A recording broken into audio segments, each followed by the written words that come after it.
Shut the damn government down. I've had it.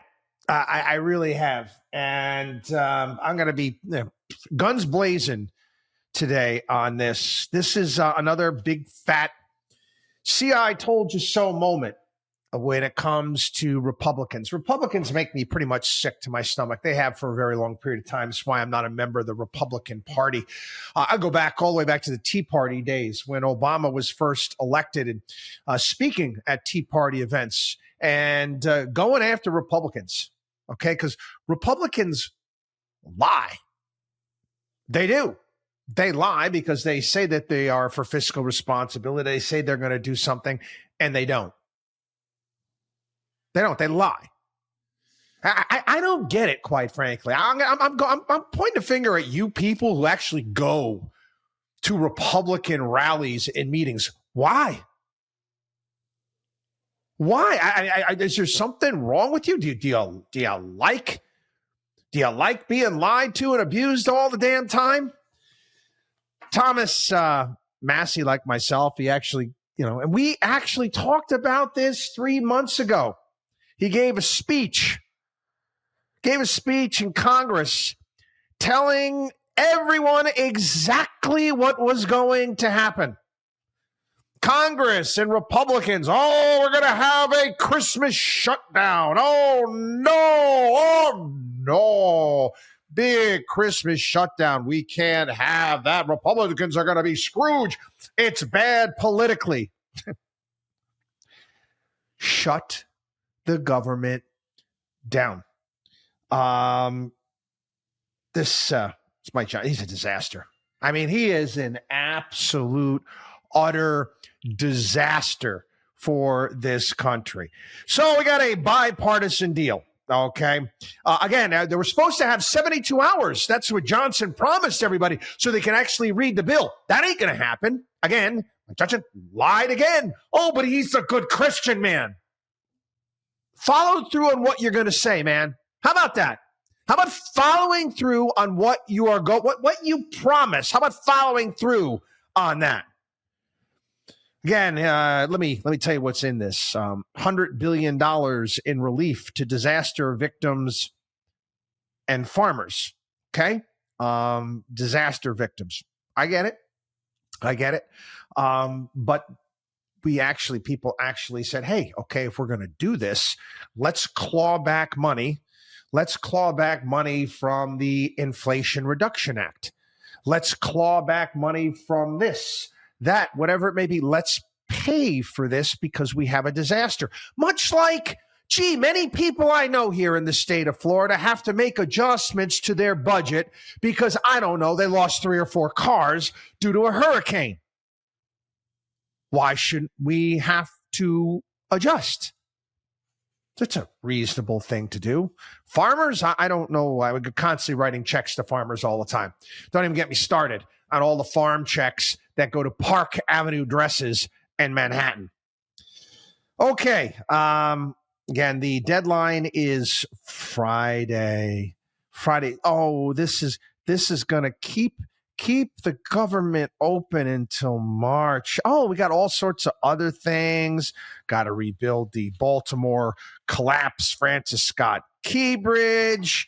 How about this one? We're going to expand the sale of ethanol. What's next? Are we going to subsidize blacksmith shops? Why? Why are we expanding ethanol? Oh, because it's a handoff to big ag and big farmers who make this ridiculous thing called ethanol with corn when we could actually maybe producing, higher quality food here in the United States. The proposal will extend current government funding until March 14th. Punting until the next Congress. Decisions on how much money to allocate to each federal agency for the remainder of the fiscal year, which runs all the way until September 30th. Again, it's got all sorts of pork, all sorts of nonsense in this. One of my favorite members of Congress, Tim Burchett, I quote, "Terrible night for the taxpayer, but what's new?" And listing all sorts of wasteful provisions. Nancy Mace, they're cramming everything into one giant bill and guilt trip you if you vote against it. I'm all for hurricane relief, but stop trying to disguise reckless government spending. Again, Mike Johnson's aware of the grumbling. It was intended to be and was until recent days a very simple, very clean CR, a stopgap funding measure. But other urgent needs emerged, he said. Again, Johnson is going to have to go to Democrats to pass this bill. We should be disgusted by this. It's got all sorts of stuff in here. Money for Washington, D.C. to redeveloped Robert F. Kennedy Stadium. I'm going to put a new stadium there because that's exactly what we need right now. We go on and on and on in regards to the billions of dollars of reckless spending. Let's couple that with the fact that we now have a Republican senators right now are battling, actually other Republican senators, that they want to expand Social Security for, again, people that aren't supposed to be getting it because they get government pensions. And this is, you're dealing with teachers when it comes to this as well. They're calling this a big handout and giveaway. Okay, you want to do this. All right. Well, it's going to cost the Social Security Fund about $200 billion plus, and it's going to make Social Security go bankrupt 1 year earlier. You want to do it? Pay for it. No. This is Congress. We don't pay for anything. We don't use any sort of fiscal sanity whatsoever. Got to give a shout out to Victoria Spartz. She is, she's basically not going to caucus with Republicans. She's from Indiana. She's going to no longer caucus with their party, and she's not going to sit on committees. All she wants to do is just work with Elon and Vivek on Doge. And quite frankly, I wish we had more members doing this. Thomas Massey's going to be doing it as well. As far as this CR bill, from what I'm hearing right now, Rand Paul, another one of the good guys, is looking to do what he can to scuttle this. Good. Shut the government down. I say it again. Shut it down. This idea out there that it's going to be terrible politics, it's going to be terrible for Republicans. Give me a break. Okay. Essential services are going to continue to run. Shut it down. Shut it down. And I'm going to call out the incoming president of the United States. Where are you, man?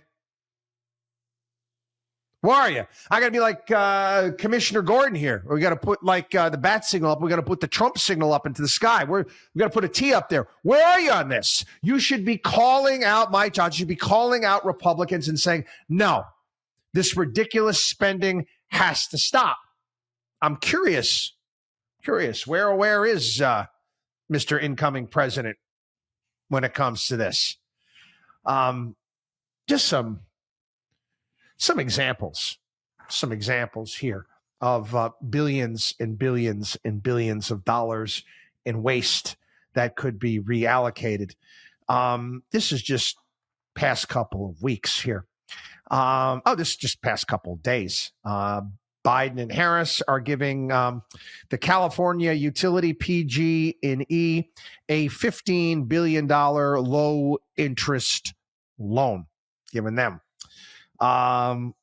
They also just gave $9.6 billion to Ford and a South Korean battery maker to help finance battery plants in Tennessee and Kentucky.